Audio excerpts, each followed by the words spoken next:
How's it going, everybody? Good morning. Happy Tuesday. Hold on, let me grab my microphone. There it is. Happy Tuesday to everybody out there in the YouTube land. I am your host, Huck. Welcome to Pop Culture Cafe. Good morning to you. Come on in. Look, this is Tuesday, Tuesday morning. We open up the cafe. Everybody comes in. The little bell rings. Everybody pulls up a chair to the biggest, coolest table in town. And we all just talk about movies, music, TV shows, whatever we want, and we got some good stuff to talk about today. We're going to get into the Doomsday trailer and where it's going to be seen. I'm sure you all probably know by now what we're sort of expecting from it, and the huge but interesting lineup that the DCU has decided to give us. It is not what I would expect, but it is what it is. So there you go. But yeah, it's going to be a fun morning. So cheers to everybody out there. But you know the drill. Just grab a drink, grab a snack. Let's get the ball rolling. And welcome to the Morning Mug. Bob, if you will.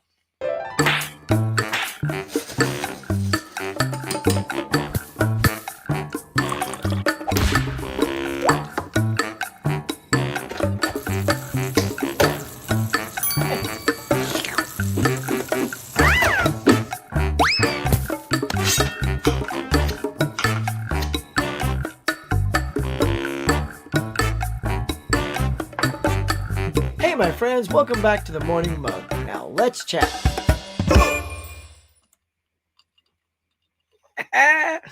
All right, let's chat indeed. All right, we are sporting the Stranger Things mug today. What y'all got?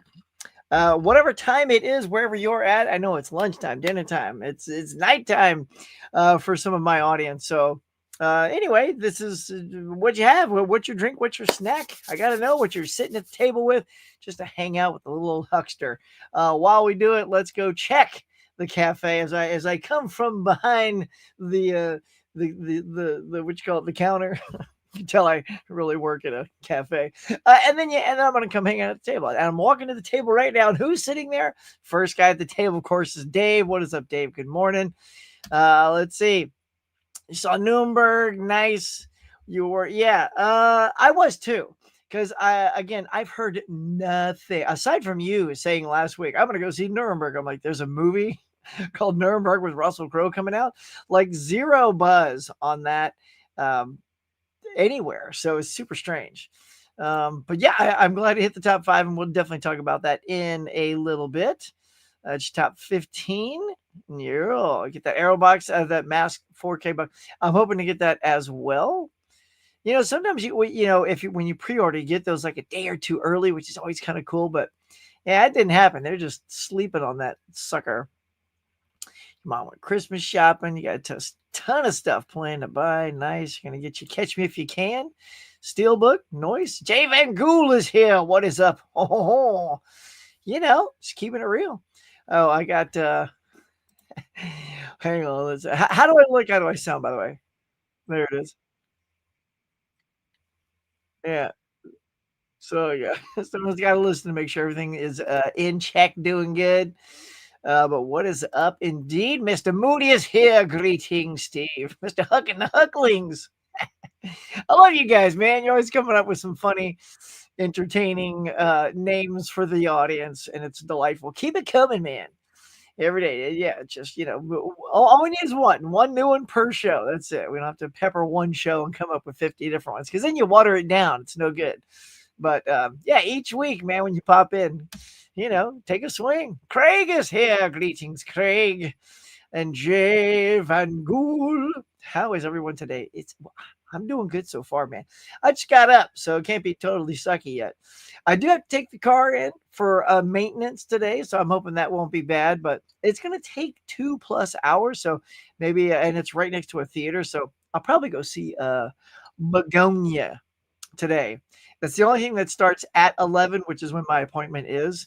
And it's only 2 hours. So that'll probably be the one. Smash that like button. That's right. Van Gool smashed it. Nice. Everybody else, jump on that thing.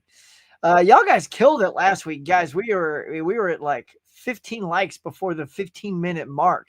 It was uncanny. You guys were in super zone when it came to smashing that like button. So let's see what we can do today. Try to get it to maybe 20 before the half hour mark. Be great. 30 at the half hour mark.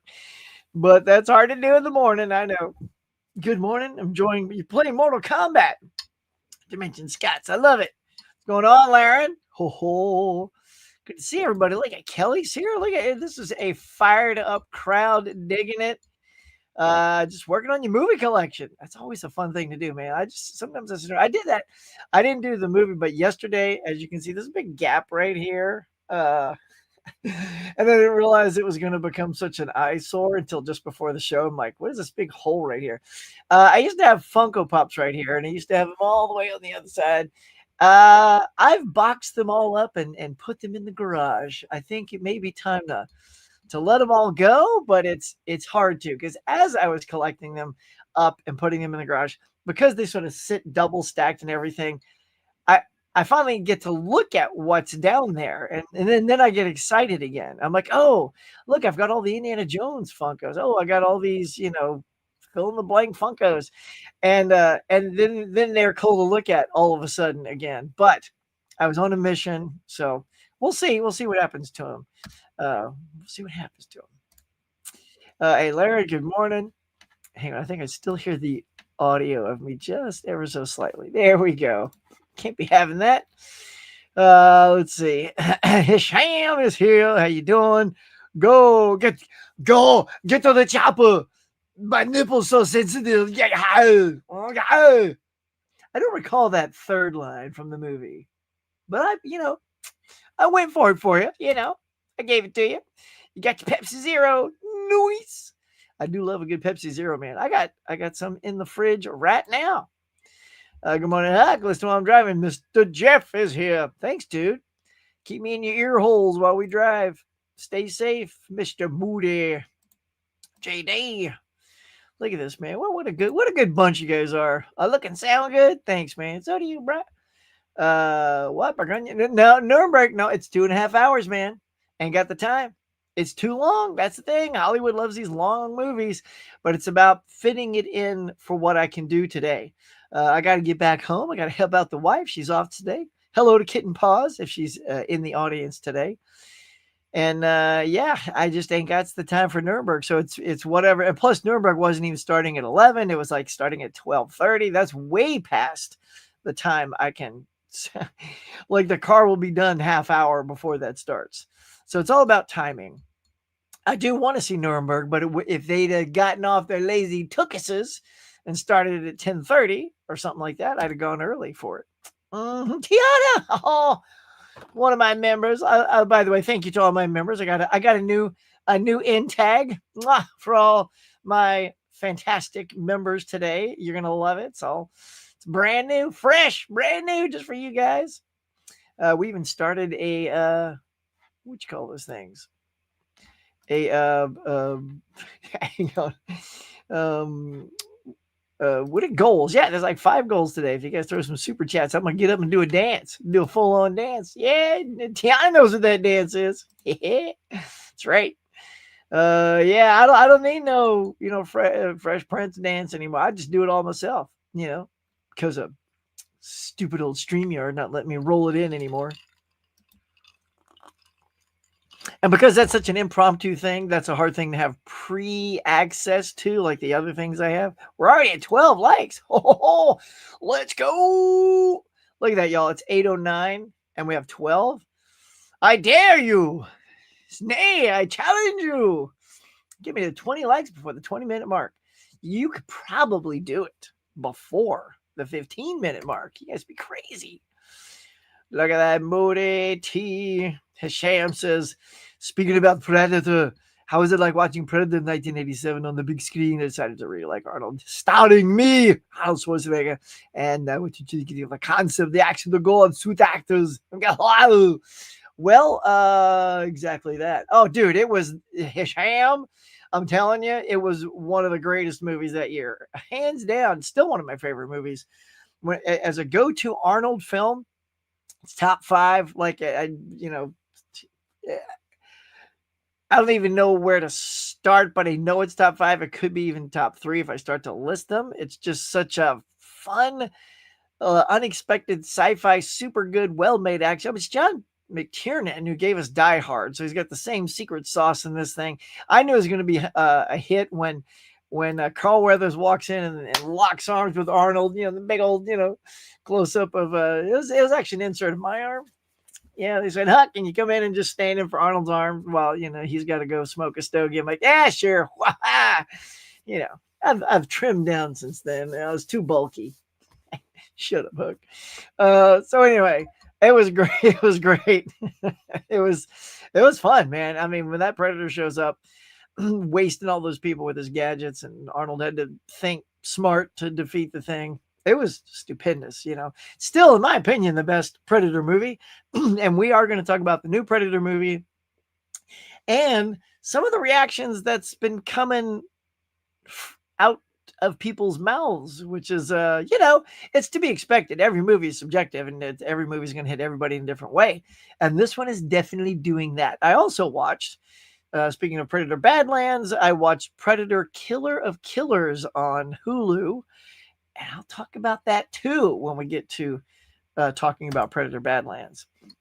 Really enjoyed The Predator. I took my bestie. She had never seen one before. I really enjoyed the experience. So that's the Shane Black one. Yeah, if that's the Shane Black one, I didn't like that one so much, Tiana. Sorry. It just felt so formulaic. It's like, here's a bus. And here's all these personalities. Here's the jokester. Here's the a-hole. Here's the this. I mean, I get it. You almost have to do that in all the movies. But, it's like in the first Predator, everyone wasn't really stereotyped like that. Like everyone it was macho. So you had that sort of flowing through all the guys. Billy Bear was the only one I would say who was like completely different than the rest, but like, you got the go-getter Jesse Ventura. You got kind of that cool, simmering Bill Duke in there. And then you just got sort of like, Dylan, Dylan, you son of a bitch. Dylan's a little bit on Arnold's level. So they were all, I don't know. It was the personalities.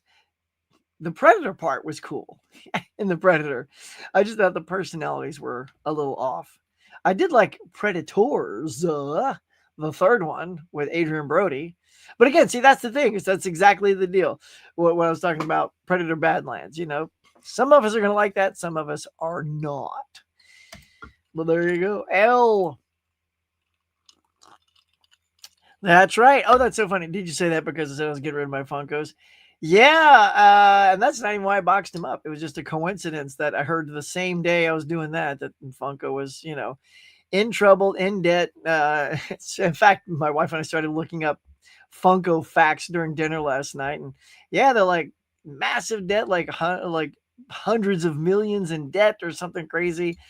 I don't know. Like, has people's desire to get all these different Funkos gone? Is it I don't know. I haven't bought any in a long time, but that's also too, like, as I need to focus my money on certain things right now, I ain't got much of it. So the focus is me, the house, food, wife, family, all that jazz.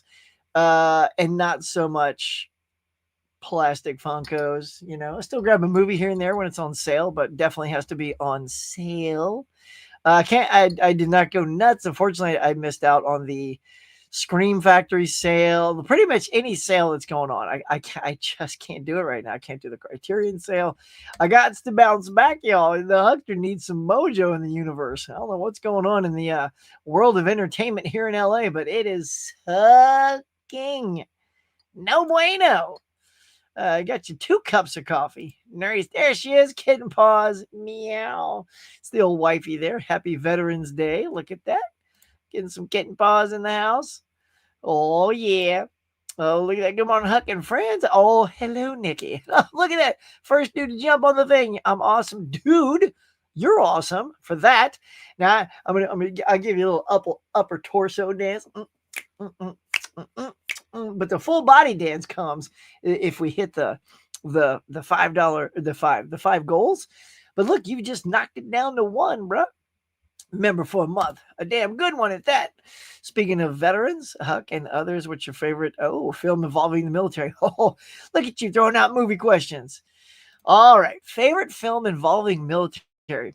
It's funny because I'm not a big military guy, but I feel like I've seen a lot more just in the last year or two, like 1917, Dunkirk. Of course, you got this Saving Private Ryan. I'm listing off such a small amount. Those who love war movies, like Huck, there's like a 700 war movies. But I don't know. That's a good one because I don't have a huge like.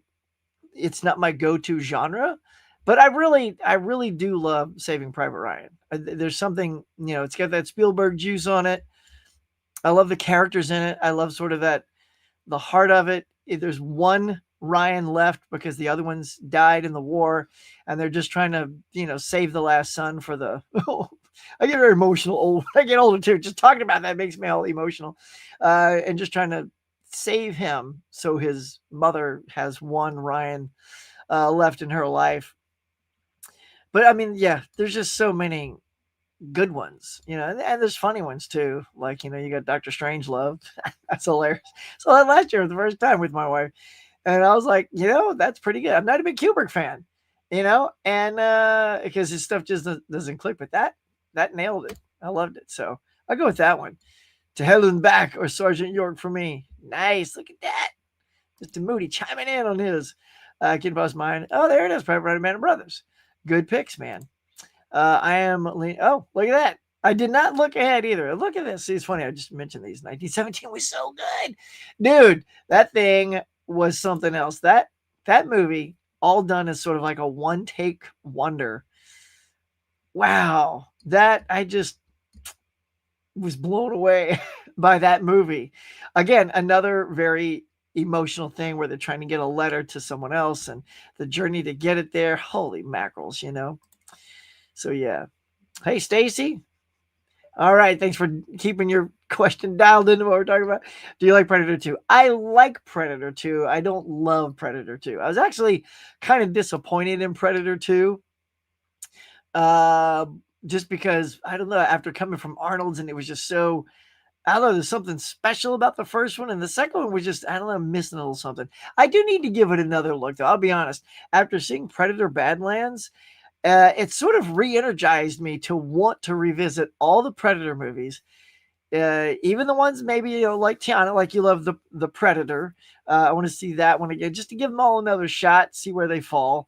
I've seen both the two new ones, so I have an opinion about those as well. And look at that, we're already at 16 likes. Oh, I don't know if we're gonna make it because it's 18 after here. Let me go to the page and hit refresh and see if we're at 20. Did you guys pull it off, or are we sitting here short?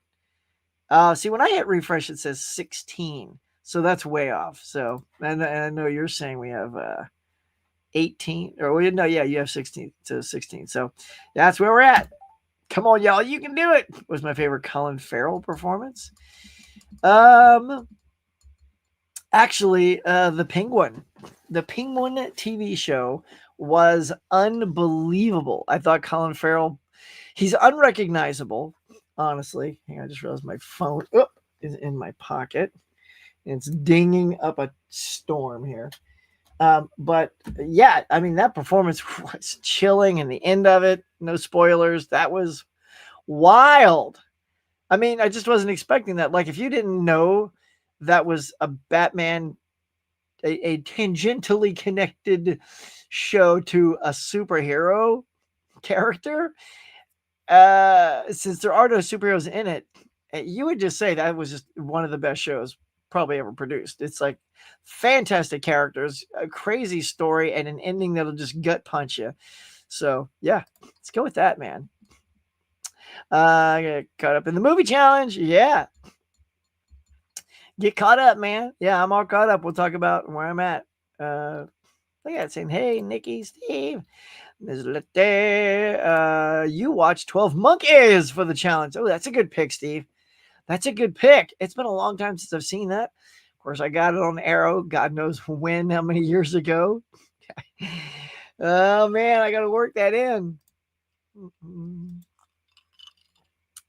I've been reserving my money for Hallmark Christmas movies. Yes, Hallmark. Girl, you do it, man. Hallmark's Hallmark's adorable. I love the whole Hallmark thing. As soon as November hits, Hallmark starts popping up on my smart TV, or on my Fire Sticks and Roku's and all that. It's like, here we go. Because Hallmark sort of embraces a little of the Thanksgiving spirit as well. Right, Kelly? Well, they got all those Thanksgiving things and Christmas things. It's not all Christmas, is it? I'm pretty sure there's some Thanksgiving love tossed into there. Let's see. Would Arnold have done well as leading 12 Monkeys?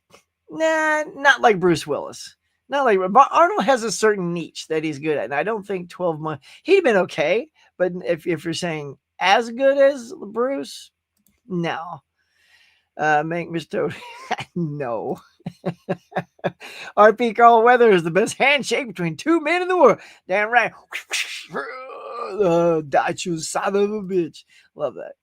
That's right. We're at 17. Let's go, people. Let's go. Readapt Indian in the Cupboard books. I think the first one wasn't that well received, but I don't know. Not for me personally. If they do it for TV or something, like if Disney wants to make a show out of it. 18. 20 after. Pretty good though, y'all. Let's get it going. Let's see. So you have any idea what Sue's? Do I have any idea what Sue gonna get? I don't. I don't even know what. Oh, well, hold on. what's Sue gonna get? Hey, I don't know. Yeah, we'll check on what Sue's gonna get. Let's see. We're gonna use. Okay, there are so many releases today, y'all. If I use my digital bits tab, we'll be here all freaking day. So we're gonna go to this. All right, Bob. People want to know what Sue's gonna get, So let's give it to him, Oh, what Sue? Hit about what Sue gonna get? Hey, there it is. So yeah, you know the drill. Oh, there we go. So here we go. Biggest thing right there. Smartly, they're putting it at number 1 is The Mask in 4K. Hallelujah. I cannot wait for that. It's going to be good. I got One Flew Over the Cuckoo's Nest, The Descent, Naked Gun. Look, I already started watching that on Paramount Plus. It's so funny, y'all. I mean, look, that humor's got to click with you. If you like that humor, I don't see why you wouldn't like The Naked Gun. But if you don't like that humor, it's totally shouldn't be on your radar at all. Renfield, I feel like we got a bunch of re-releases here. That's been out, pretty sure, right, guys? That's a reissue on that Steelbook. I feel like I've seen that for a while. Again, One Flew Over the Cuckoo's Nest. We're getting a 4K Steelbook, regular 4K, Blu-ray, blah blah blah, all that stuff. Spotlight on 4K, U571, Caught Stealing, Together, all those on 4K. Got a big old Luc Besson box if you're a Luc Besson fan, which I am, but whoo, Nelly, that's going to be a chunk of change. Let's take a look real quick. See right. Oh, 200 smackers. That's going to have to be on a someday or never list for the old huckster. It's a great box, though. Do love Luc Besson.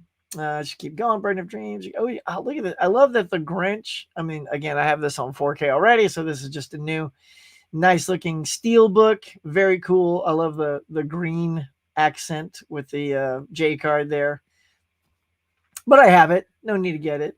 Snowden, Spinal Tap 2, more U571. Rick and Morty, Downton Abbey.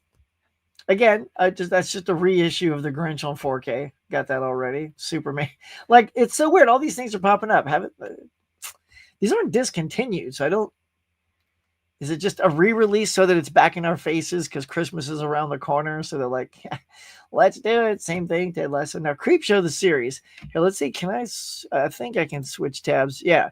So the reason I'm going to switch tabs here is Digital Bits has a better shot of this Creepshow. Check this out. Creepshow, the TV series, comes like in this cool little TV set, like it's on a stand, and you pull the TV set off. It's got all the Creepshows in separate emery cases with like comic book covers. Comic book comes with it. That's pretty dope. I've never seen the Creepshow TV show. Don't even know if it's good. But if you're a fan, that is a really good package. Like we always like to say, is like, man, they just don't know how to do packaging good anymore. Once in a while, they come along and do a pretty decent packaging. So let's get back off of that because there's so many things. Hey, Walton Goggins, get out of here. So what else we here? Big old 2.5 Men, all on Blu-ray, the whole series. Him, Steelbook, the new Jordan Peele produced movie, not directed. Count of Monte Cristo, Kansas City Confidential. Let's see. You got the Howling Steelbook. But if you've already got Howling on 4K, I don't know. Look at this Steelbook. This doesn't really do anything for me. Let's get a better look for you guys. Because we know what Sue and the Steelbook crew is going to get. Is that, like, if I even love this movie, I like the movie, but American Werewolf in London is my favorite. Even if I loved it, that does nothing for me. Does that do anything for anybody? This cover? Not I. All right. Sharks of the Corn. Now we're talking. Anybody see the sharks? Sorry that my screen's over here, so I'm looking like that. Let's see. What can I? Here, let's try something crazy. Bob, is there a circle on this side? Let's try. No, you guys need to see the screen a little bit more. Maybe that. It's a little better that way. When I turn, it looks like I'm looking up at the thing. But look at this, Sharks of the Corn. I love how we've just, ever since Sharknado, we've just put sharks everywhere now. You know, like Children of the Corn, but Sharks of the Corn. What else we got here? Like I said, got Steel and Bottle. Little repeats here. You got the Red Sonja coming out there. A new release of that Titanic. Now, they had that one that's been out for a long time. It's like $100 and something bucks. Let's just look. Are they even going to show us that? No, they don't even open this thing up.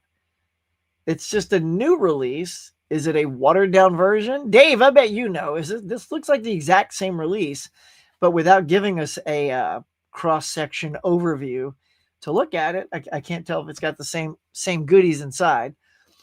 Because the other one's always over $100. If it goes on sale, it's about $80, which is what that one was, like 81.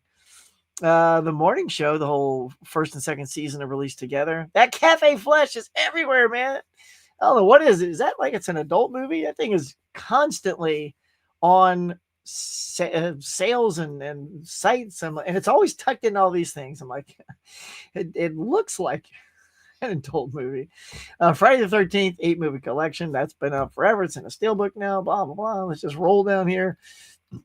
See if there's anything extra. Okay, there you go. So that's about it. And like I said, I'm not going to bounce over to the digital bits because it's just insanely full. And a lot of it near the bottom of the digital bits tab gets very salacious. More like Cafe Flesh, only worse on the digital bits. So we're going to not go there. But there you go. All right. So what's Sue going to get? I bet she's going to get the mask, Cuckoo's Nest, Renfield doesn't already have it. Steelbook Crew. Steelbook Crew's getting some Renfield, that's for sure, if they didn't already get it before. Let's see. Yeah, and everybody's got to get the mask. It's not a steelbook, but it's a great release. Cuckoo's Nest. Maybe the Grinch. That's a great looking steelbook. I think it's captures the essence really well. I love the colors, all the reds and greens. Carry right smack dab in the middle.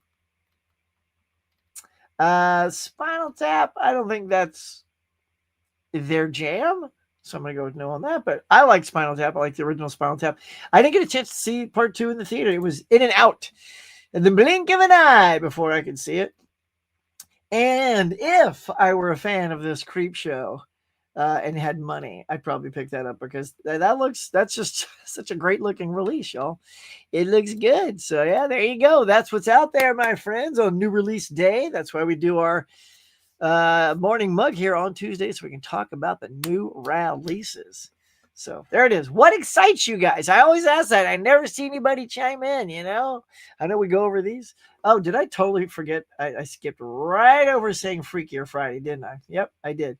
So Freakier Friday is coming out, which I loved. I thought it was very funny, that movie. Although it's so funny.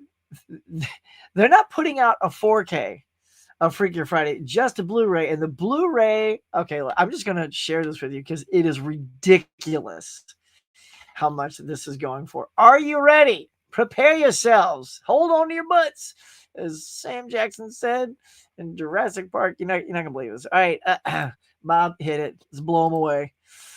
$40.99 for the Blu-ray. Are you kidding me with this? What? Look, I get it. There's tariffs out there ruining the world for everybody, but seriously, $40 for a Blu-ray. This isn't even a 4K. It's not a steelbook. It is. This is Disney just doing it again. Let's gouge, gouge, gouge. Let's get those fans, suck them for every penny they can. Like, I got Disney Plus for $3 a month. Did I just do two? $3 a month. So if I need to see that again, I will happily catch it on there. But I ain't paying no $40 for it. $40. You know how many months of Disney Plus that is? So y'all do not fall prey to the $40 Blu-ray. That's insane. I mean, it's literally like they're trying to not sell a copy, right? I mean, come on. That's terrible. $40. Somebody else, yeah, there's other movies that have only released themselves on Blu-ray, so they give themselves a 4K price.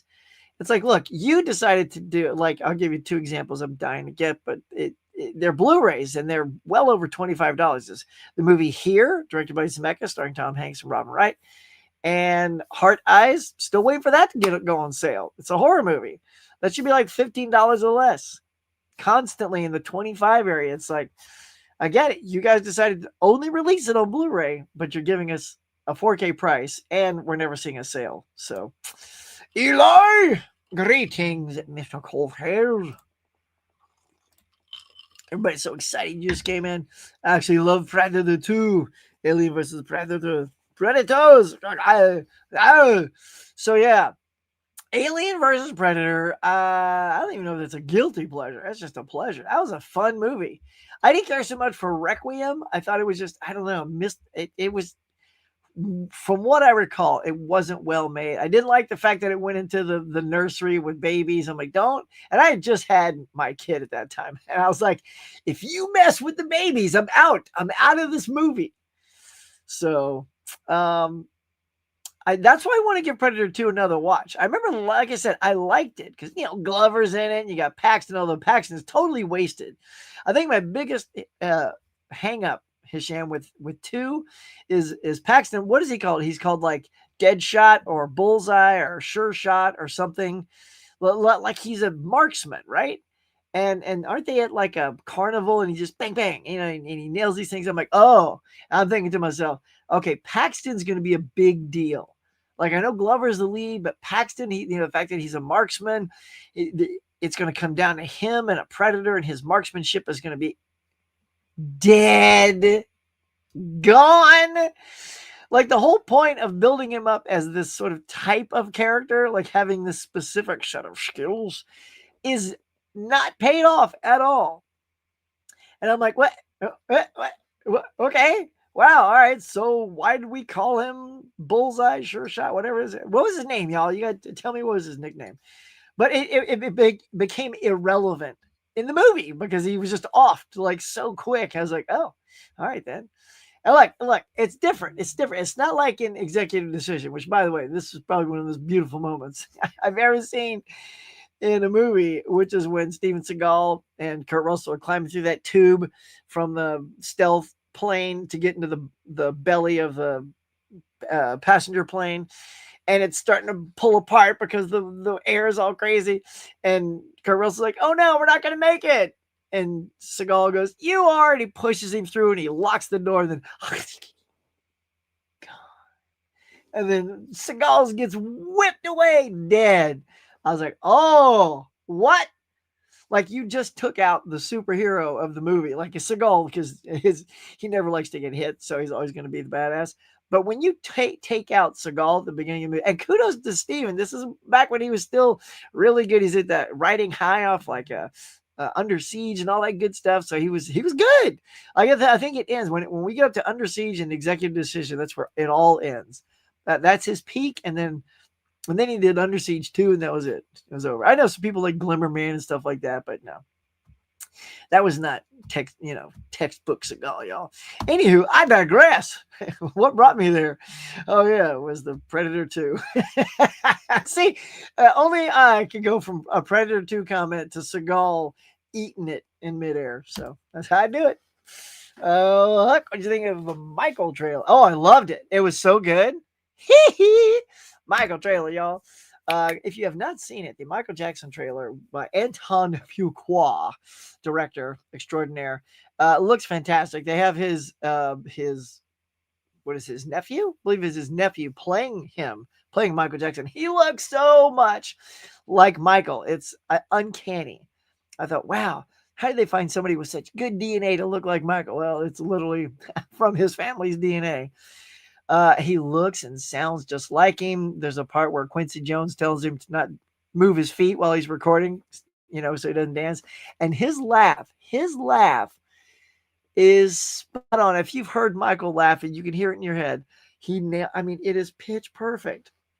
Almost to the point where I'm like, did they just lift a laugh of Michael Jackson and insert it in there? Because it is textbook. So I'm excited to see this movie. Yeah, it comes out in April of 2026. So you guys be on the lookout. Put it on your calendar. Hey Moody, let's see. Have you met Arnold and Sly? I've met Stallone. I did not get to. Well, let's see. I didn't meet Arnold, but I was in the room with Arnold. There was Terminator 2. I was working at the what are they called? The Saturn Awards, which is the sci-fi equivalent of the Oscars, and they give them out to and then that year, Terminator 2, Silence of the Lambs, those were up for awards. And Arnold was up for Best Actor, but so was Anthony Hopkins, because it's a sci-fi horror fantasy award. And of course, Anthony Hopkins won. But Arnold was there, and so was James Cameron. And Arnold sort of walked by, but maybe to support his buddy, Dolph Lundgren was there. Right?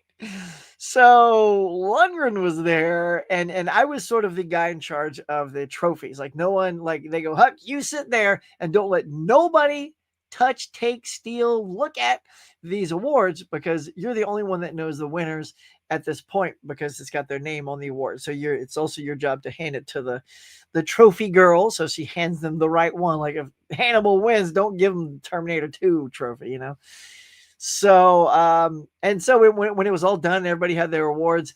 We then get to come out and just sort of stand and look pleasant as everyone exits the room.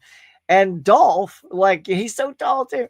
He looked up at me. I looked at him. I just gave him a nod like this, and he reached his hand out to shake my hand.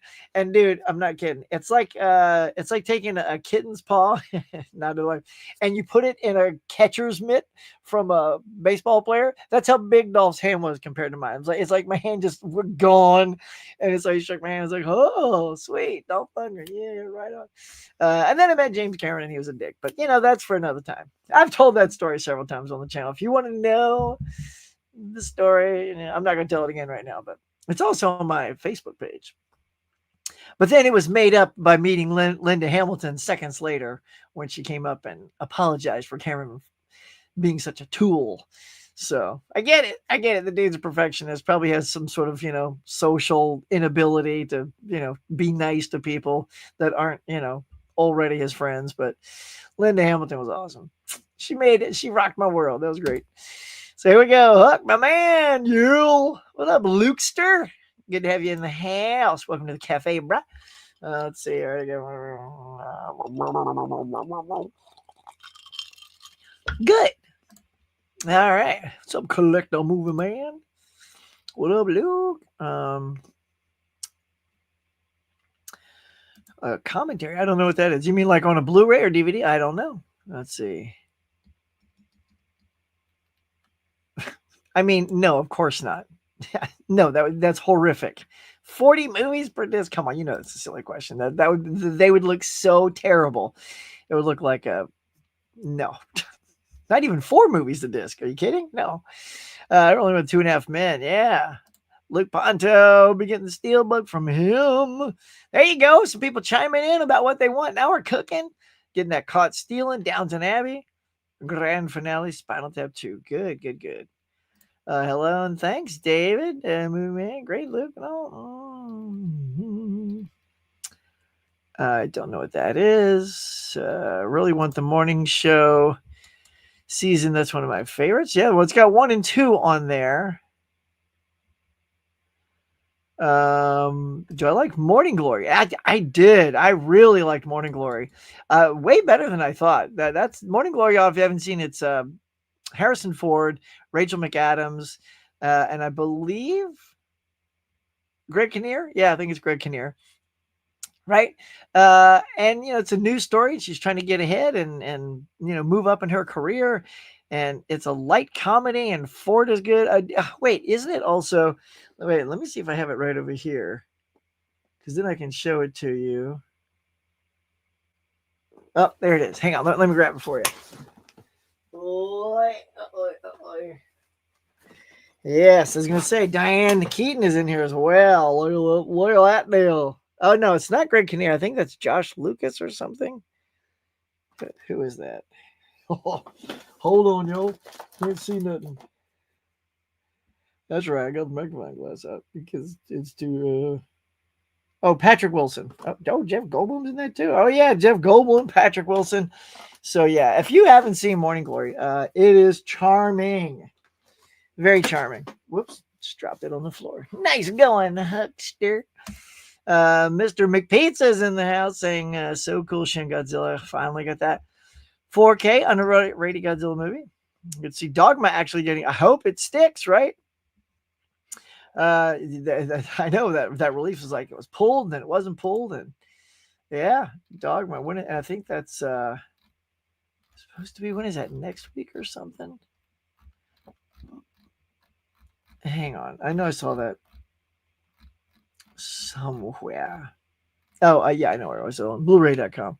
So yeah, I know what you're saying, man. So it'll be nice to finally see it get that treatment. It's good that you know our boy Kevin Smith finally got the rights back to it, so he could do that. We're at 19 likes. Oh, all right. Well, that took longer to get to 19. So that now we're at the usual, stage where it's 45 minutes in, almost an hour.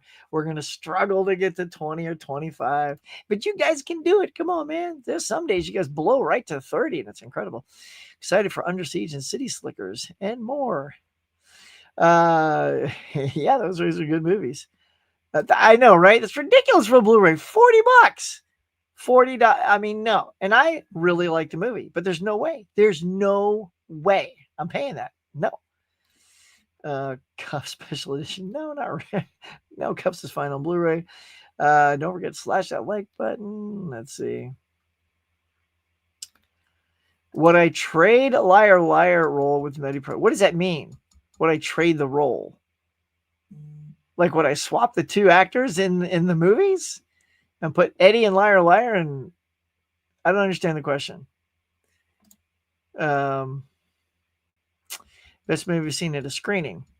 Well, I can just see. I tell you, my most recent one that was really good was last year. My wife and I went to go see A Real Pain, the Jesse Eisenberg movie that was nominated for Best Film, and Kieran Culkin won Best Supporting Actor. And Jesse Eisenberg showed up afterwards to talk about it. And I don't know what it was, but that movie just hit me in all the right feels. I thought it was a fantastic movie. Oh, that's another one I meant to say. Also only on Blu-ray, but at 4K prices. It's like a $27. Forget it. No, it's a Blu-ray. And I really want to own that movie, but no, if they can get that here and Heart Eyes out of that stupid 4K pricing on Blu-ray, I'd be down. But yeah, that was good. We also saw a screening together of Poor Things. That was great as well, where Emma Stone and I think it was what's his name? The Incredible Hulk. That guy. That guy was there too. I don't know, I'm blanking on his that guy. All right, let's see. Anaconda 4K next month. John Voight's accent. So perfect. Good old John Voight. All right. It says Kurt Russell's Breakdown getting a 4K. Ah, yes. Although, isn't that already on 4K? No, maybe it's not. Maybe it's just got the Blu-rays. That's a great movie, though, dude. Dude, that is such a good movie. You are welcome, Stacy. Yeah, you're welcome. Thanks. She's gonna be consulting Peter Goober. No. He don't need to consult nobody. He's got all the right moves.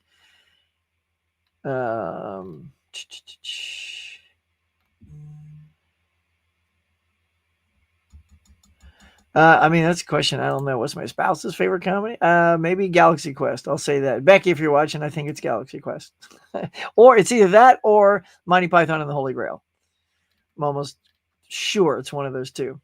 What is going on? The third KB. Yeah. Oh, man, I love getting any KBs in the house. It's delightful. What's up, third KB? Always a pleasure. I heard they killed Seagal early in that movie because he was being a Johnson. One of the try to. I don't know. I don't know if that's true because, like, films are shot out of order anyway. Like that means you'd have to have shot it in sequential order. Like, what if you were shooting an airplane scene earlier and he was already on? It feels like to me that's the whole plot: is you take away the superhero, and then you have no, because Kurt Russell isn't built for that. Like his character, like tough Kurt Russell could have taken anybody out, but this is sort of a corporate Kurt Russell who doesn't have the skills of Seagal. So I don't know. I don't know if that's legit or not, but I think the story in itself, taking out the guy who could do all of the work, is just brilliant. I think it amps up the stakes. You know that Kurt Russell doesn't have those skills. John Leguizamo can kind of kick in and help, but he's not Seagal either. But yeah, whatever the reason is, I think it's one of the most brilliant moves in cinema history, is killing Seagal in the first 15 minutes, especially at the peak of his career. That's balls, like, to all of them. However, for whatever reason he was taken out, and he also allowed it to happen. It made that movie. It was so good. Mm-hmm. Mm-hmm. That's right. It was yeah, it's his nephew, Jafar Jackson, man. He looks great. He looks great. Were the Saturn Awards at Universal City? I don't think so. It was at some facility. I can't remember. It was like, remember, that's 91. I don't know facility wise where that was, because I was just, hopped in a car and we went. So I don't really remember. Oh my God, is it really? The Michael Jackson movie is 240 minutes.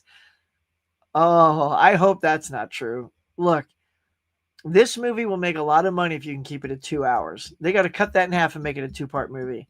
Because even Michael fans, first of all, you're not going to get as many screenings in a day. Even Titanic wasn't even that long, and that was pushing it at a 3-hour movie. That's insane. That's 4 hours long. That's yeah, I'll be honest. If it comes out at 4 hours long, I'm not sure I'm going to be able to sit in the cinema for 4 hours to watch that. It's going to be very hard to find the time to do that. There you go. Wow, we're at 22. I guess we did it. We crested it, y'all. Well done. Okay, it says, talking about celebs you've met. I got to meet Dave Chappelle. No, that's rad. It was because my company was given access. We did on a Cuzzy Sports. I made him laugh. Dude, that's awesome, man. Way to go, Mr. Pizza. Nailed it. Okay, let's see.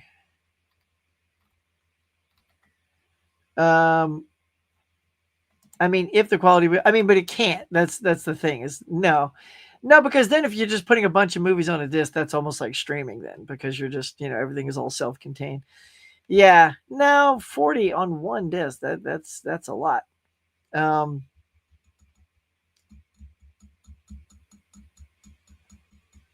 I've not heard about that one. The Luckiest Man in America. I love Paul Walter Hauser, David Strathairn.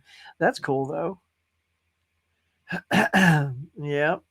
Speaking of Rachel McAdams, would love a Game Night too. Dude, that was such a good movie. Look, I laughed out loud. That dog with the blood all over it. I mean, literal tears coming out of my face. I was laughing so loud. I also forgot how raunchy it is. And then my wife was like, "Oh, let's watch a movie tonight." I'm like, "Oh, I got the best movie to show you." Not really remembering how sort of over the top raunchy it was, and like my daughter, who was like 13 at the time or something, watching it. And of course, when these brothers talking about hog tying him up, so his head is down in his lap, and he's naked, and it gets pretty graphic with the dialogue there. I was just like, Like I forgot about all that because I just wanted them to see the bloody dog because I thought that was funny. My wife was like, Brian, oh my God. I'm like, I'm sorry, I totally forgot. Whoopsie. Yeah. Um, well, let's see. Dog. Oh, is it today? Dogma on sale today from Lionsgate. Oh, ho ho. Yeah. All right. Well, there you go. There you go. A little inside tip from the Brentmeister.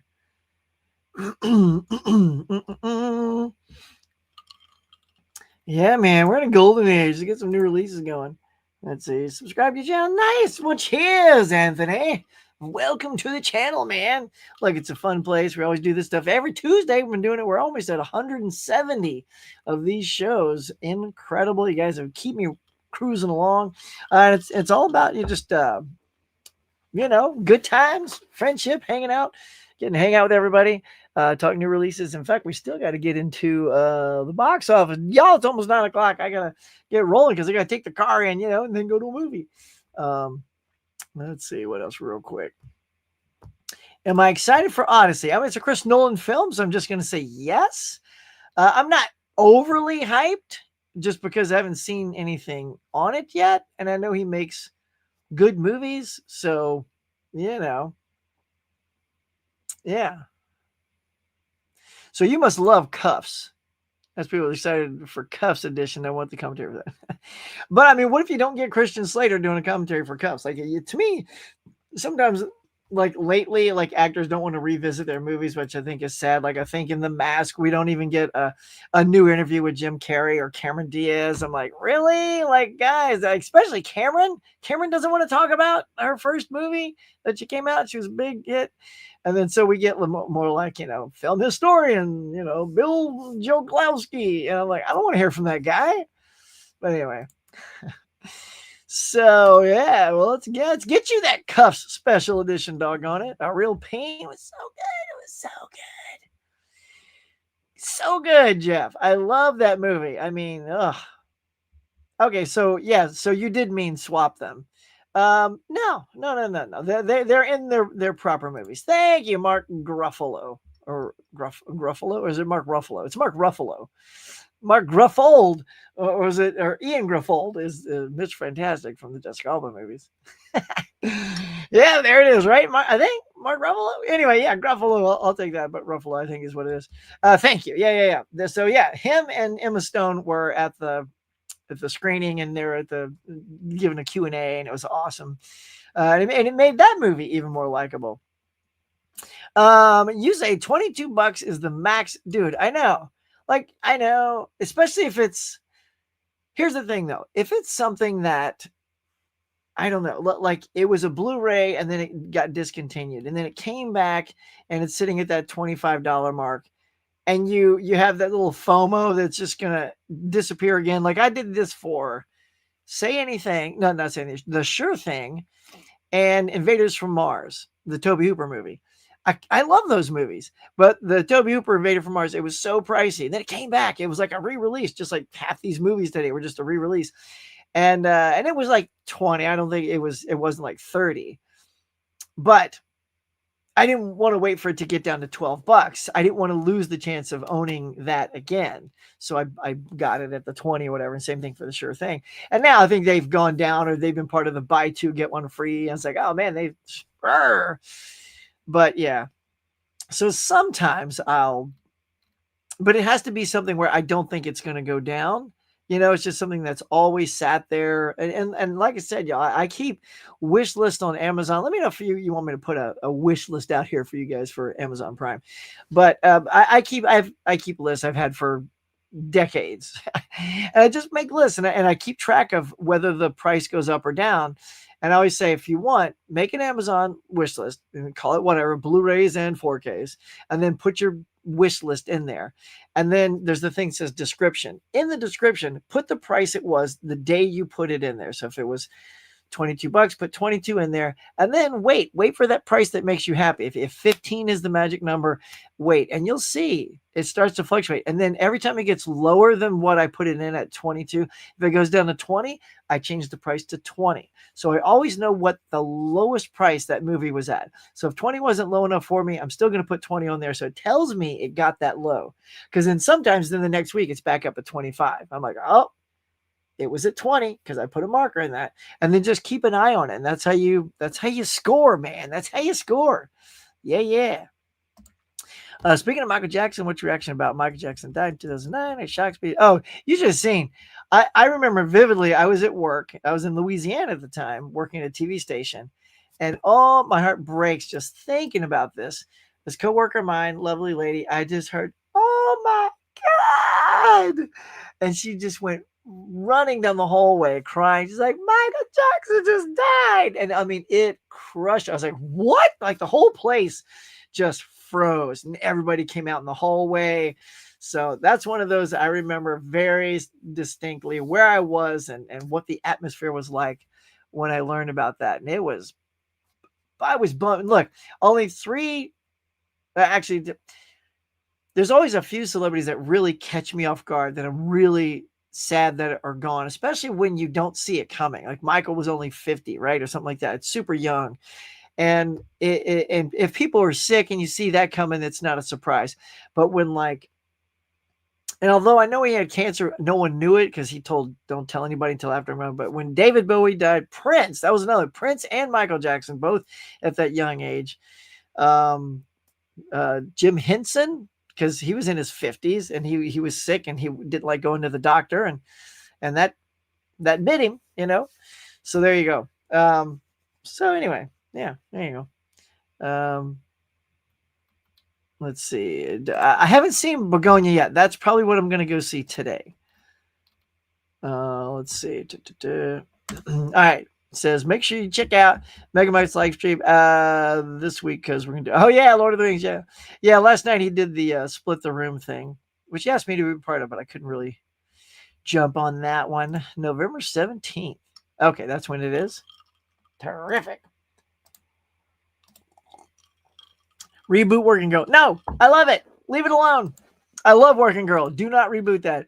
Because if you reboot it, honestly, if you reboot Working Girl, this is what I think, Stacey. You're going to have you'll get Glenn Powell, Sydney Sweeney, and then who would be the older boss lady? I don't know. Rachel McAdams. I don't know. Because they'd have to be still somewhat close in age. Yeah, don't do that. No. What do I want more to? Office Space 2, Napoleon Dynamite, or Idiocracy 2? That is very underrated. That is a deep cut on Idiocracy. You know what? Honestly, I don't care about Napoleon Dynamite 2. It's my least favorite. But Idiocracy, of all three of those, I would go with that. I would like to see where that movie goes. Like the rest, I don't care about Napoleon Dynamite, but Office Space would be cute. But Idiocracy, that would be one I would like to see where that ends up. All right, we do need to cover the box office real quick. Let me do this real quick and see. I've been able to watch these 10 beta movies, Frontier and Mad Men Must Bleed. I have not, Anthony. Are they super good? I've never even heard of those. To put those on the old list.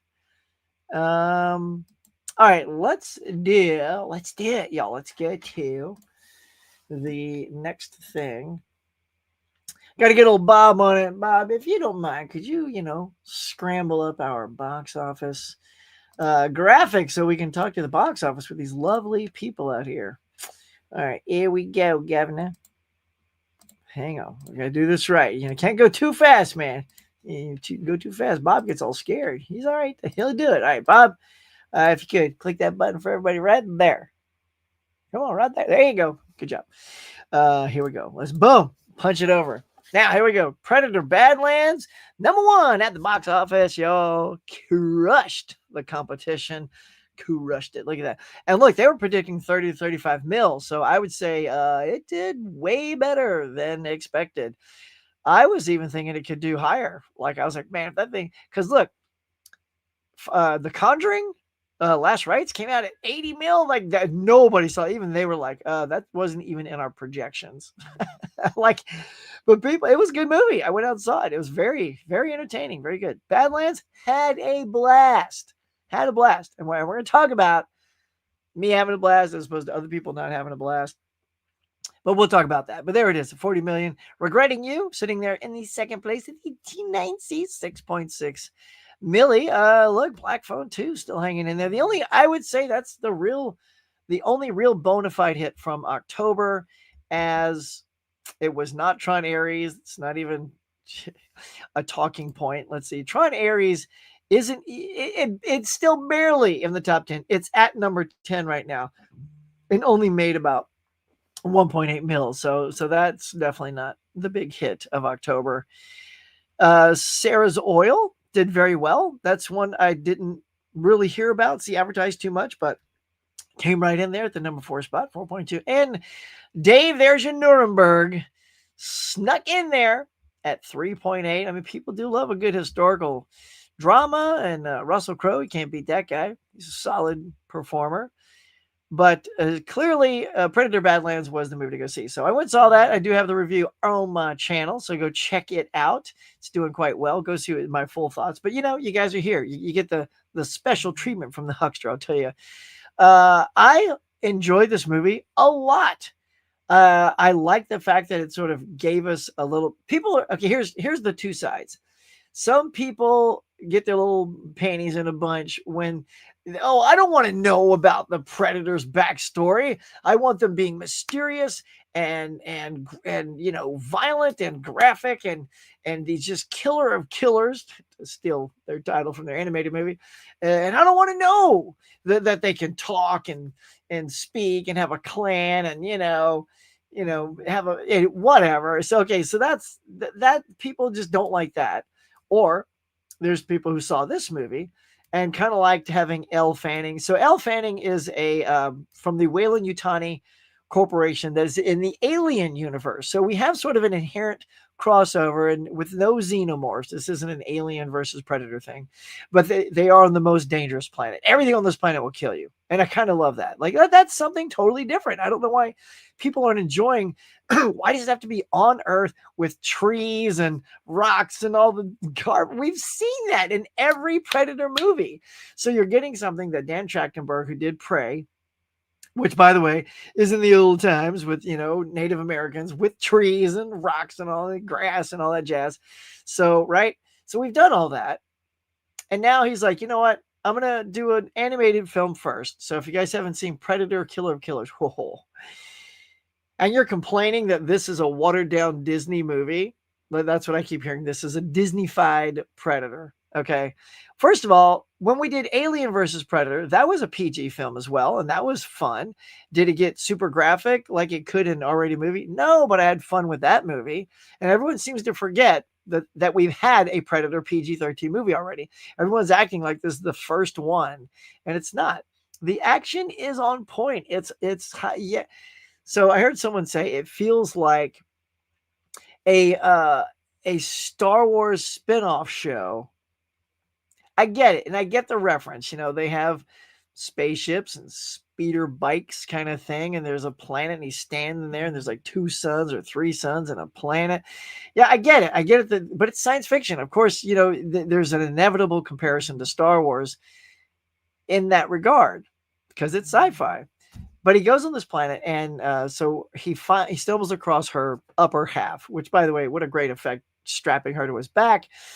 And she is like, she can communicate to him because she's like C-3PO. She's fluent in, 6 million forms of communication, whatever. So she knows Predator talk.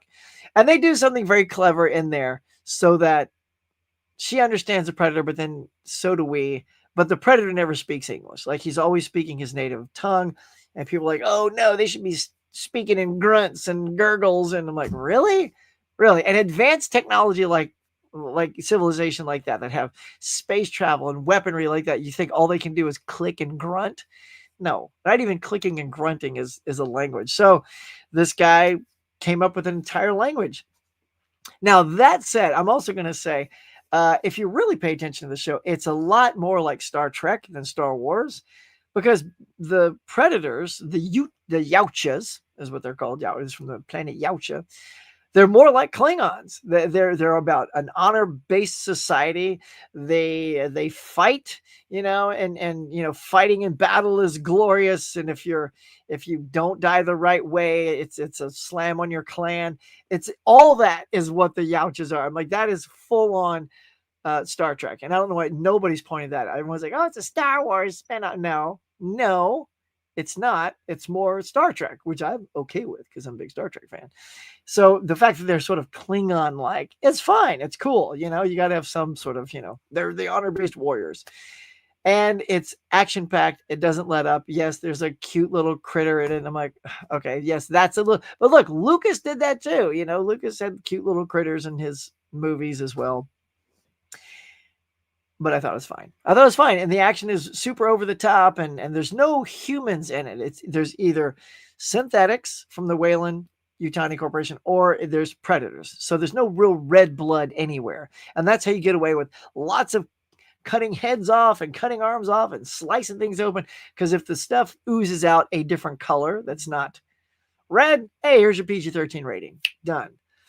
So anyway, I thought it was quite good. If you want to see something that's super violent and gory, watch and Dan Trachtenberg, same director, just prior to this, released the animated film that's on Hulu, which is Predator Killer of Killers. That is graphic.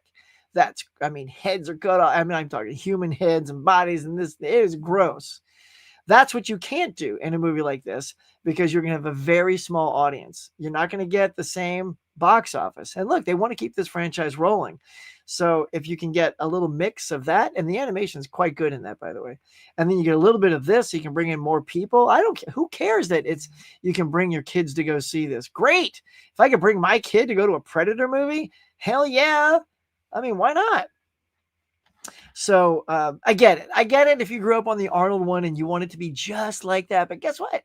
We have the Arnold movie, so we can go revisit that movie. Everything doesn't have to be a carbon copy of the same film, the original film. And I think that's what a lot of people are, a lot of fans do that, though. If their Star Wars isn't like their Star Wars, or the Star Trek isn't like their Star Trek, and now the Predator isn't like their Predator, it's done. It's over. It's Disney-fied. It's over. We've lost Predator. That's what some people are saying and thinking. And then, there's those of us who had a darn good time. So if you saw Predator Badlands, tell me, and it's okay if you didn't care for it. If you like yours bloody and mysterious and you don't want these guys talking and having relationships, let me know. Let's hear that. And if you loved it, said, dude, I had such a great time. Sat there with a bucket of popcorn, walked out 2 hours later going, that was good. That was a good time. So there you go. So that's the box office. And Bob, if you will, here's what's coming out this Friday, y'all. It's going to be a good day. I literally struggled to throw up a third poster. Like, I don't care. No one's going to go see King Ivory. All the other things were limited release of movies no one's going to go see. I'm sorry to say, but that's the fact. We'll go back. If you look at this, so the way I think the box office is going to shape up is obviously with the money. Sarah's Oil and Nuremberg will be out. And then everything is going to get pushed down. Regretting You and Black Phone 2 will be in the 4th and 5th spot. They might even switch places, to be honest. And then Running Man and Now You See Me are probably going to take maybe spots 1 and 2. If Predator Badlands is still getting a lot of great publicity and word of mouth, it is a potential that will stay number 1 and Running Man will be number 2. But I think the Running Man's definitely got it over Now You See Me, Now You Don't. I don't know who's like super pumped about that franchise. I've only seen the first one. Isn't this the third one? I don't know, third one. But Running Man, I feel like it's the best one to give the number 1 slot a run for its money. I think it looks great. I'm going to go see that. I hope that's number 1. But if it ends up being Predator again, I won't be surprised. So that's what we got out there, y'all. All right, we're going to go to my 52-week thing in just a second. So yeah, we're lucky we've met celebrity. You never met one? That's nice. Get some autographs. So it's about conventions too. If you have any conventions around, try to go see those. Oh, you saw Eternity with Miles Teller. How was that? That trailer looks interesting. It doesn't excite me. I'm like, but I'll probably go see it. You've never met a celebrity either. My late cousin brother was a celebrity. Oh, I'll go with that. Sure, man. Take that as a win. Um, so you got two comments. I got two. Forgetting Sarah Marshall. Role models is hilarious, dude. So watch. I would suggest anybody when you're done with this and you have time, go watch the bloopers to Role Models. I mean, it kind of helps that you've seen the movie, so you know the. But there's a Renaissance fair that Paul Rudd goes to, and oh my god, the bloopers within the Ren Fair, like I already know what's coming every time, but every time I watch them, they make me laugh. I already know what happens in the bloopers, and I still laugh because they're that good. So yeah. Oh, Silver Linings Playbook, love that movie. Bull the White Huck. I know you said Kubrick is over. Well, I didn't say he's overrated. I just said he doesn't connect to me, and his movies don't make. But yeah, I feel a lot. But I watched his Paths of Glory. It's very heartfelt. Yeah, that's why I'm thinking, Haas, next year I may just pull the trigger and make Kubrick. Like I always visit the filmography of somebody each year. So last year it was um, oh my God. I'm looking at his name. It's right there. Okay. I'm like, it's directed by Billy Wilder. Okay. So, wow. So Billy Wilder's one I picked last year. Marilyn Monroe was this year, and I plowed through like 10 of her movies that I had in my collection and never watched. That was fantastic. Did reviews of all those. And I'm just going to have to do Kubrick. I'll be honest. Like, what happens is if you watch a few movies from somebody and those don't click, you don't want to visit. You don't care to visit the rest of them. I'll be honest. Like if you guys saw an actor and something 3 times and you didn't like him, you're probably not going to keep trying to find the one that works. Or if you saw a director or whatever, right? And his stuff, like for me, like Wes Anderson doesn't click. But so I don't get super excited when the next Wes Anderson thing comes out. So, and I'm sure that's probably, maybe it's good, maybe it's not. So I may just have to pick Kubrick. So I'll even rewatch the ones I've seen. So I've seen like Spartacus. I'll give 2001 another shot. I'll try, but I may put that last. Honestly, if I give Kubrick's filmography a roll, 2001 is going to be the end of it. So like when I did Hitchcock, I watched Psycho last because that was the only one I had seen. I loved. Difference is I knew I loved Psycho. I don't like 2001. So at the end, when I rewatched Psycho, it was still a masterpiece. I'm like, nope, it's still great. It's still top tier. I did a ranking too. Go check out my ranking video of all the Hitchcock movies that I watch. And Psycho is still top tier masterpiece. There's like 4 or 5 that make the masterpiece list, and then great and good, and then didn't care for. So yeah, I'm just gonna have to do that, man. I think that's the best way for me to give all of his films a roll. And I've seen like again, I've seen a good chunk. I've seen Eyes Wide Shut. I've seen Full Metal Jacket. Uh, I think I've seen at least half of his stuff, and some of which I like. Oh heck! Did you see? I finally got my master. Oh, nice. Gene Davis, Wonder Woman. Nah, Gina Davis doesn't quite. She doesn't. I don't know. She doesn't have the right physicality for it. But I do love Gina Davis. I recently rewatched Long Kiss Goodnight, and she was fantastic in that. Anthony, what you got there says, what Golden Age Hollywood movies have you watched that you recommend that are remastered? Oh, dude, immediately, I will tell you to watch Sunset Boulevard. Sunset Boulevard is so flippin' good. I actually got so lucky that my local theater here also released it in the theater, and I was already a big fan. I couldn't wait. There's something about going to see an old classic in the theater so you can feel what it must have felt like being in, I think that's what, 1954? I forget the year on that one. Maybe 1960. So but just to see what it felt like seeing that in the theater, so good. It's just fantastic. I would highly recommend that. Let's see, 12 Angry Men, The Apartment. Sorry that these are all black and whites too, but doesn't matter. They're all so good. Uh, yeah, go with those. And if you want to like toss a couple of hitches in there, we'll do North by Northwest and Rear Window. Um, those are all in 4K. Those are all in 4K. They are fantastic. I promise you. If you love Golden Age and you're looking for some good recommendations, maybe you've probably seen all those. But yeah, if not, hit me up on Instagram, bro. Let's be chums over there, and we can talk about other ones that aren't popping in my head at this time.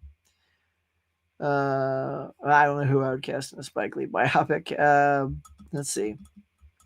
You do the same thing for Amazon? Nice. Keep a bunch of stuff saved for later.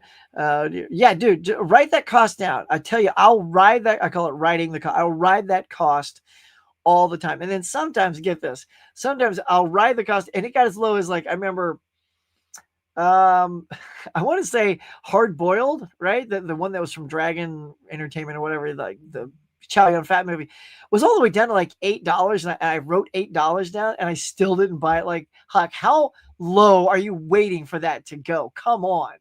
And then, of course, sometimes, y'all, this happens. You wait, and then it's gone. And I mean gone. It's out of print. Now it's out on 4K, and you get it for $40, which is still cheaper than the scalpers trying to sell you the Blu-ray that I can no longer get. But it also shows me where a movie was when it no longer became available. And that hurts. Because you'll see, it's gotten as low as $8.50, $11. I didn't pull the trigger or whatever. That happened on a movie I liked, and not even like it didn't get that out of print, but Underwater, which I love, got down to $8. And I don't know what I was waiting on. I'm like, I love the movie. Like, let's get it. And then I forgot to just put it in the cart. And then like 2 days later, it was back up to 15. I'm like, well, all right, well, I'm not going to get it now because I know it was $8 because I put the note in there, and it'll probably get to $8 again. Only instead of getting to $8, it vanished. It stopped becoming available. I'm like, oh, so now I got to go to eBay to find it. So, which is what I did, and I still got it for like $8. It didn't come with the digital code though, so I didn't, it was used, so that was a bummer. But yeah, that's another thing that'll happen when you keep an eye on your lists and your notes and stuff. You'll realize sometimes you hosed yourself by not jumping on something when it was already a low price. But who knows why too? Like maybe there were a lot of sales at the time. I was taking advantage of sales, so I didn't go get it. That you never know what was happening at the time that you didn't get it. All right, so Huck, put a wish list. Oh well, thanks, bud. All right, well, yeah, we'll jump on there, and I think you got one too. So we'll do a little Christmas. I got to get a job though. If I get a job, then I'll jump on your list and get you a Christmas present. But thanks. All right, I will. Yeah, great idea. Yeah, I'll tell you, it's really worked wonders in finding the perfect price for something that you're waiting on. I would disagree with you. It wasn't shocking for me when I heard that Michael Jackson passed away. Because the guy, I know. Yeah, you disagree that you weren't shocked.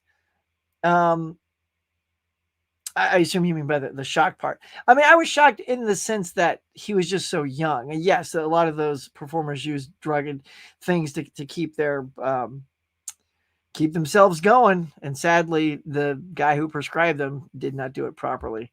So. Yeah, I mean, if you were aware of his drug use, yeah, I can see you not being surprised by that for sure. Kobe, right? I mean, that just shouldn't have happened. It was just and his daughter too. Like that broke my heart, because I loved Kobe, and then when he was with his daughter, I'm like, oh man, what a way to a helicopter going down, and you didn't see it coming. Zendaya's Clarice Starling. No, because that means we'd have to do a remake of Hannibal Lecter again. I don't want to see that again. Let's see. All right, we got to roll real quick to my thing here. Oh yeah, there you go. Those were shocks. Yeah, Carrie Fisher, Matthew Perry, especially Matthew. And that's speaking of like. Anthony, you were saying about the drug use, Michael. I knew that Carrie was, I've listened to so many of her books. So I know that girl tortured her body throughout her life, and that just caught up to her. And Matthew, Matthew Perry as well. He kept that a secret for a long time. And I read his book. I had his book on tape. Whenever people do an autobiography, y'all, I would recommend this. So I go to Audible, And if they are the reader of their book, like I did that with Steve Martin, Elvira, Simon Pegg, Bruce Campbell, like the list goes on and on. If they're reading their bio, I'm going to get the bio because, especially when I was doing a lot more driving to work, I have more driving time than I have time to read at the house. So to hear them tell their story in their own words, and Matthew Perry's was heartbreaking, and to know that he was finally kind of crawling out of that. He always kept coming in and out, but yeah, that was mind blowing, dude. All right, so before we run out of time, I gotta take my car into the shop, y'all. Let's hello. There it is. Let's go check out the 52-week movie challenge. Anthony, if you've never seen this before, what we do is I have this thing called the 52-week movie challenge where I have 52 different weeks in a different genre every week, and you try to watch a different film from that suggestion. So for week 45, it involves time travel. Now, of course, I did already go see Back to the Future because it's in the theater, so I was counting that, but I had a little extra time on my hands, so I'm like, you know what? Time. See what you did there? So I threw in another time travel movie because I've had this in my collection. I've wanted to watch it. I haven't seen it, and it was good, y'all. It was a good little flick, man. So yeah, like I said, week 45 involves time travel. This is Time After Time, stars Malcolm McDowell, David Warner, Mary Steenburgen, and basically he is H.G. Wells.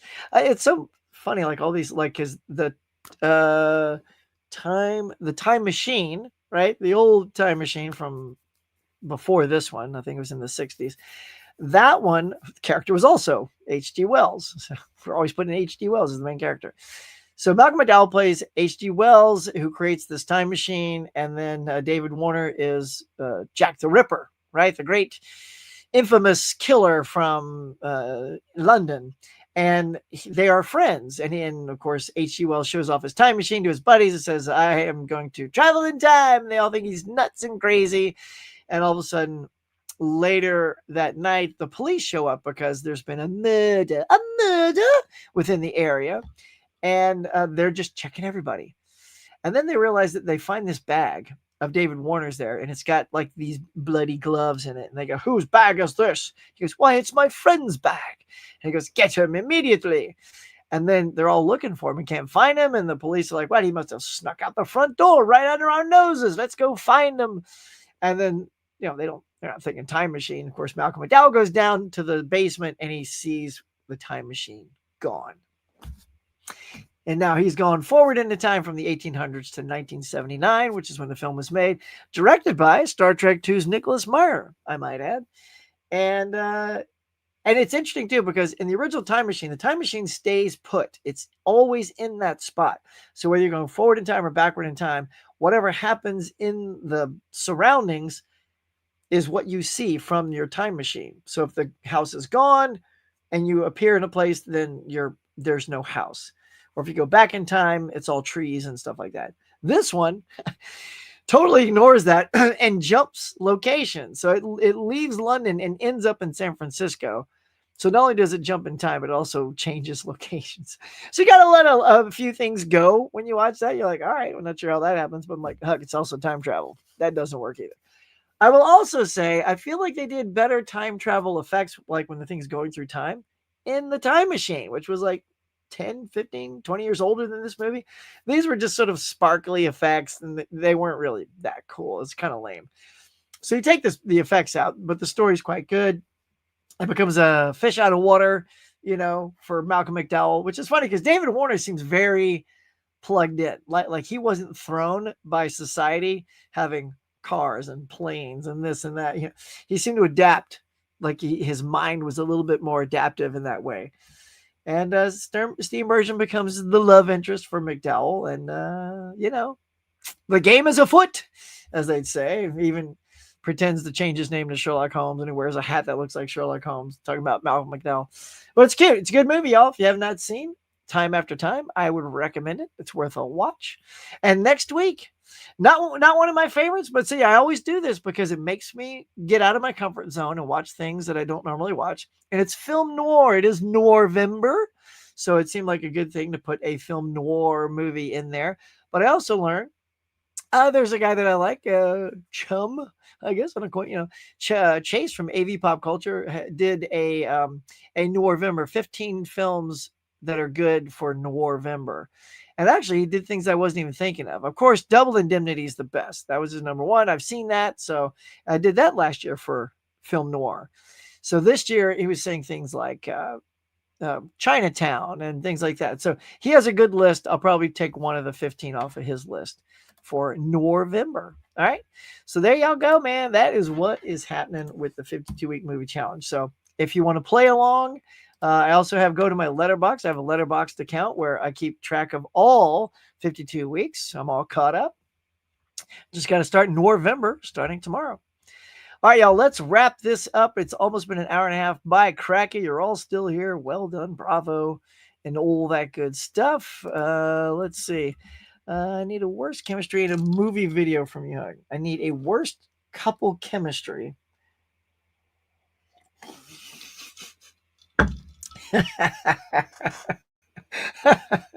What a hilarious thing to look. Worst chemistry. That's interesting. Hold on. I feel like there's what is the thing I just saw that I didn't think they had any chemistry? Just all right, hold on. Let's see. That's pretty funny though.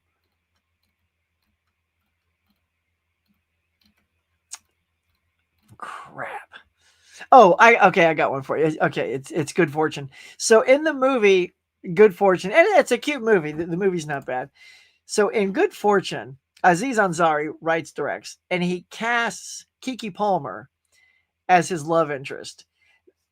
Sorry, there's like zero chemistry between Aziz and Kiki Palmer. But I mean, look, if I'm Aziz and I'm like, okay, who do I want to cast my girlfriend? And you want Kiki Palmer, well, you cast Kiki Palmer, man. So you know what I mean? It's like I'm the director. I'm gonna get whoever I want. So that's what it felt like. Rather than trying to find somebody that maybe might have actual like, because Aziz is a little bit of a train wreck when you first meet him, and Kiki's kind of like this, go-getter that wants to get rights for union workers and things like this. And Aziz just sort of curls up in a ball and wants to leave. So but the movie, like I made Manhattan, I think I've seen clips of that. I don't want to see that at all. But yeah, so they didn't have good chemistry. But that sounds like terrible chemistry. I'd have to really think about it. Those two just didn't have chemistry. This sounds like awful chemistry. That's a good one though.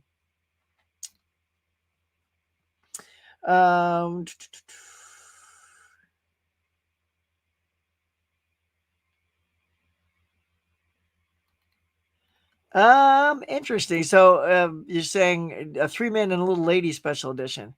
I'd have to give that one another one. I think I've only seen that one time, so I don't have like 3 Men and a Baby. Yes, let's give that one a special edition, but maybe do like a 2-pack, or something like that, where you give them both. Since that one isn't, you're right, it's very underrated. And I don't think enough people talk about it, but maybe I don't know. Maybe it needs the other one to piggyback on for it to get a special edition.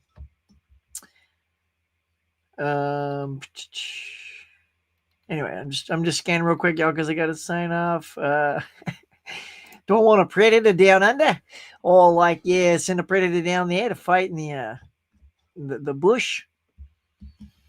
It would be pretty hilarious. I mean, I would just love to hear a bunch of Australians, crikey, it's predator, get it, I mean, why not? That's funny. Want to rank the Predator movies?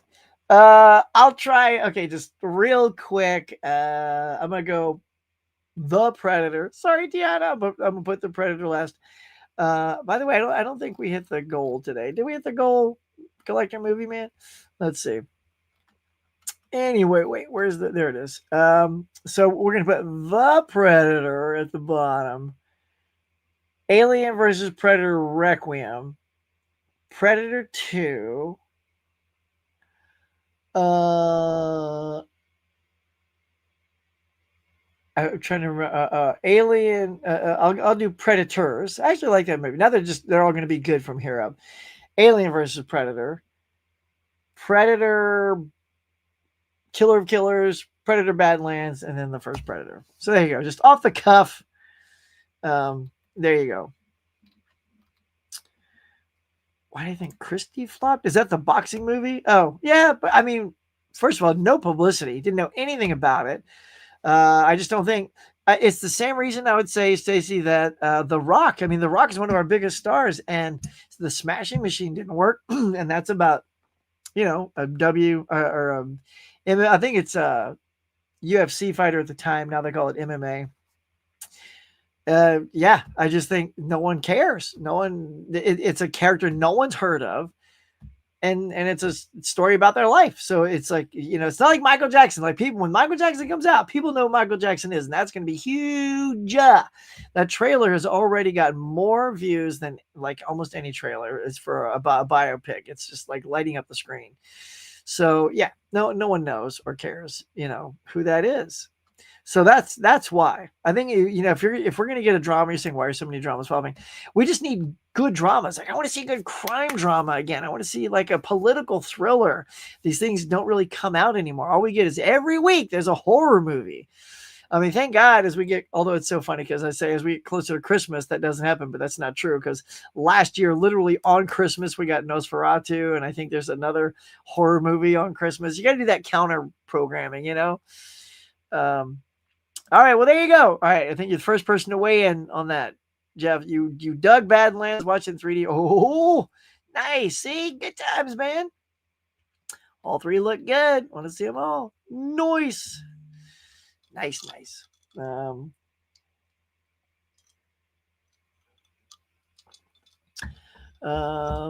Oh yeah, Coleman Domingo. Yeah, he's great. He was great. Oh, no, I'm not gonna remember because he was nominated for that picture last year where he's in the prison. Can't remember the prison movie. Becky's probably left, but yeah, that it escapes me. But the prison movie he was in last year, where they create like a theater group, and all the prison people are actually prison members playing their parts. So yeah, let's see. Oh, you're saying for Joe Jackson? Yeah. Oh, is he playing Joe Jackson? Nice. No,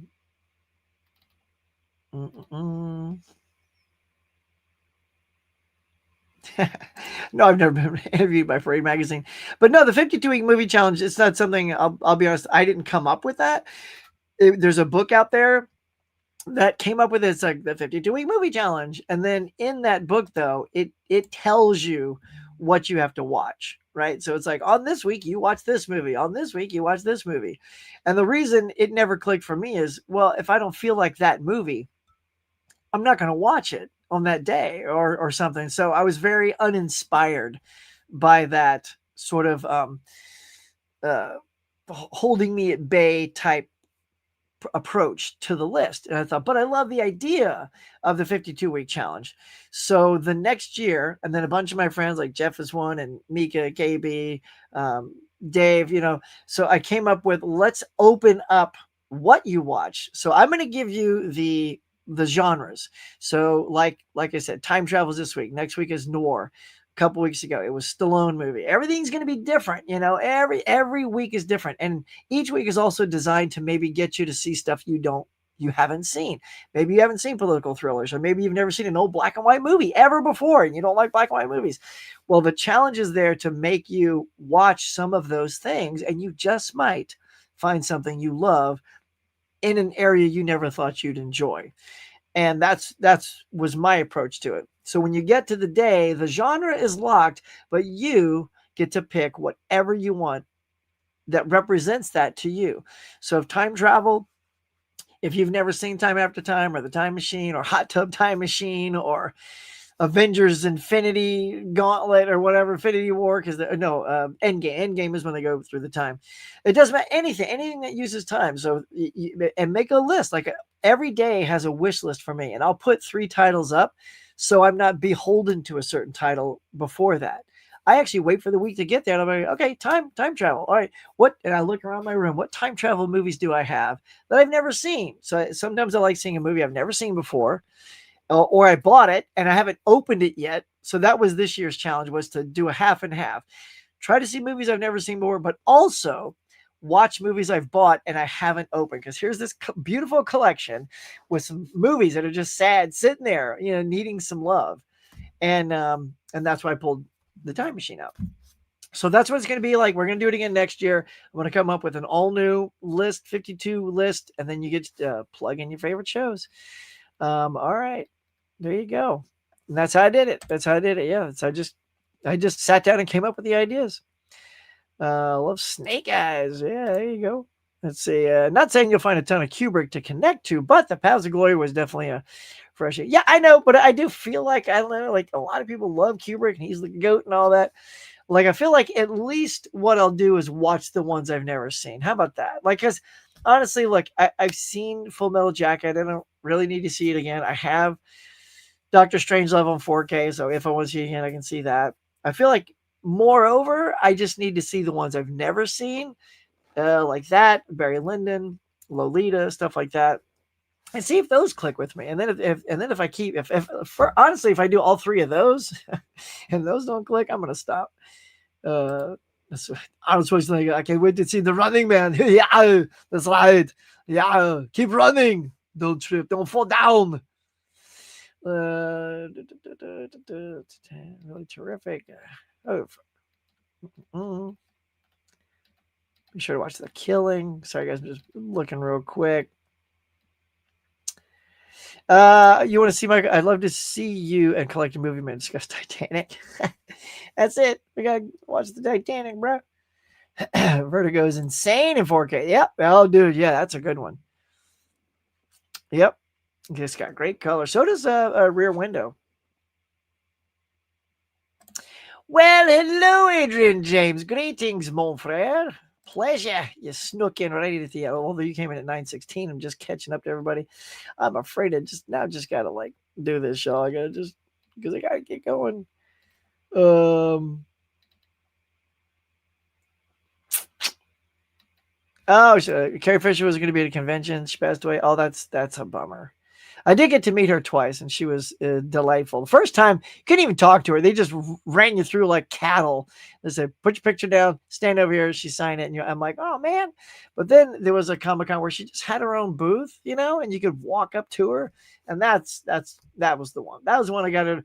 So the one where they rushed me through, she signed her white costume from Star Wars, and then when I got to go talk to her, I got the gold medal bikini and had her sign that one.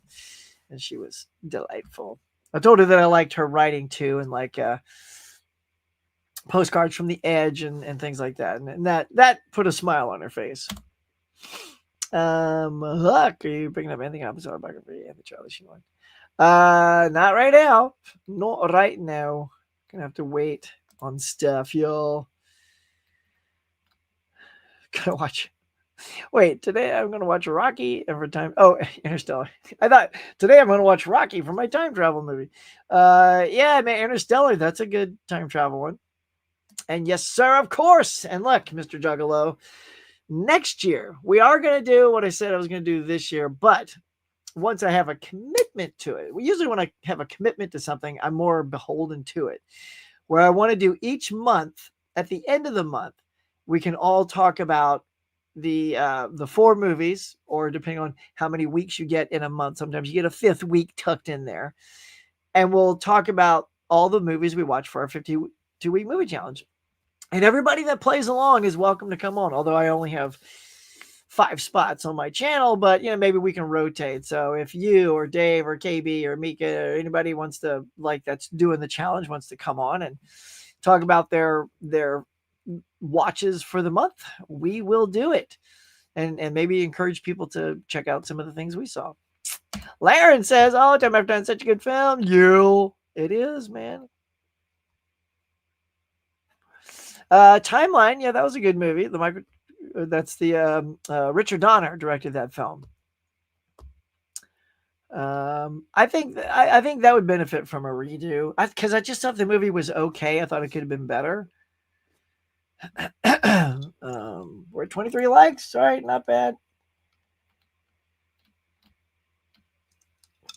You gotta go, dude. I gotta go too. So yeah, cool, man.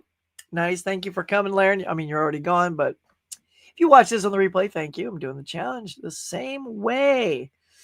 Oh, yeah, by not pre-labeling what you're going to watch. Dude, it's so good. Like, literally, I have a calendar in my bedroom. Superhero calendar. Yeah, dollar store. And then on each week, I just circle when the week starts because this year started on a Wednesday. So I just go straight down the Wednesdays because that's technically when the week would start if you go by when the year started.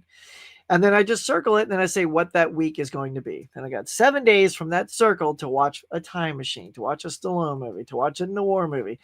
And I don't know ahead of time. I have a good idea, especially if I'll make some just for me to make me watch something. Like I did a give a movie. I love this year coming up with give a movie a second chance. That was one of my favorite ones this year because of like stuff like 2001 or Raging Bull or Big Lebowski. Those are all movies I just thought were okay that everyone loves. So I watched Big Lebowski and gave it. And I will say I did end up watching Lebowski and liked it more the second time than the first time. So much so that if I probably watched it a third time, that would probably be my favorite viewing of the movie. So we'll do it though, bro. We'll do it. And you are down with that? Done. All right. Well, we're gonna just lock that in.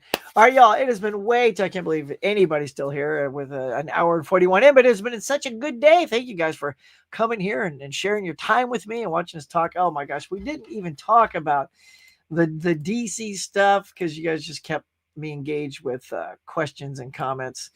I guess we'll just have to save the list of DC movies and TV shows that are coming for another day. It was a big list, y'all, but I guess we didn't need it. So we're going to go ahead and boogie, man. So thanks, everybody, for being here today. Thank you for the super chat, Dave. Appreciate that. I don't think I missed any other ones. But yeah, that's going to do it for today. So until next time, y'all, go out there, have a great day, and see you next week. For their support. And if you'd like to be a Cafe member to help support the channel, please consider hitting that join button now.